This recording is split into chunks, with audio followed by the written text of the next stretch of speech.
Hello coders, I hope you are coding well. In this video, I will guide you through the step-by-step process of setting up a new Angular project and getting started with the development. To begin, make sure you have Node.js and Angular CLI installed on your machine. You can go to nodejs.org and download the LTS version of Node.js and install it in your machine. To install Angular CLI, visit angular.io/cli and execute the npm install -g@angular/cli command. To verify that Node.js is installed on your machine, you can execute node -v. If you see any version number, it means that Node.js is installed. To confirm the installation of Angular CLI, you can run ng version. If you see the output like this with a version number, it means that Angular CLI is installed on your machine. Now that Node.js and Angular CLI are installed, we can move forward to create an Angular project. To do that, open your command prompt in any folder and execute ng new space your project name. Angular CLI will ask you two questions that you need to answer. First, it will ask if you need Angular routing. I am choosing yes, but you can choose no if you don't want the Angular routing in your project.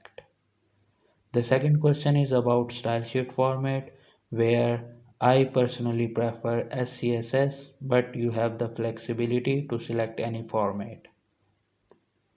After answering the questions, Angular CLI will install the necessary npm packages, which may take some time. I will be back after the installation is complete.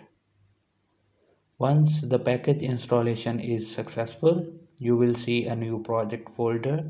You can right click on the folder and open it in any IDE. I am opening it in VS Code. To start the development server, open a new terminal and run ng space serve. This will compile the project and launch a development server, making your application available at a local address. Now open your browser and navigate to localhost 4200. You should see the default Angular application running. This confirms that our project setup is successful and we are ready to start coding. Let's take a quick tour of project structure. Angular organizes your code into different folders and files. The src folder contains your application's source code, including the app folder, where most of your components and modules will be placed. The app.component.ts file is the main component that gets bootstrapped when the application starts. Now let's make a small change to our application to see it in action. Open the app.component.html file and replace the existing content with a simple h1 tag. Save the file and the project will compile again and update the browser. You can see the updated output here in browser. Thank you for watching this tutorial. If you found it helpful, please like and subscribe to our channel for more Angular tutorials. Feel free to leave any questions or comments below. Until next time, happy coding.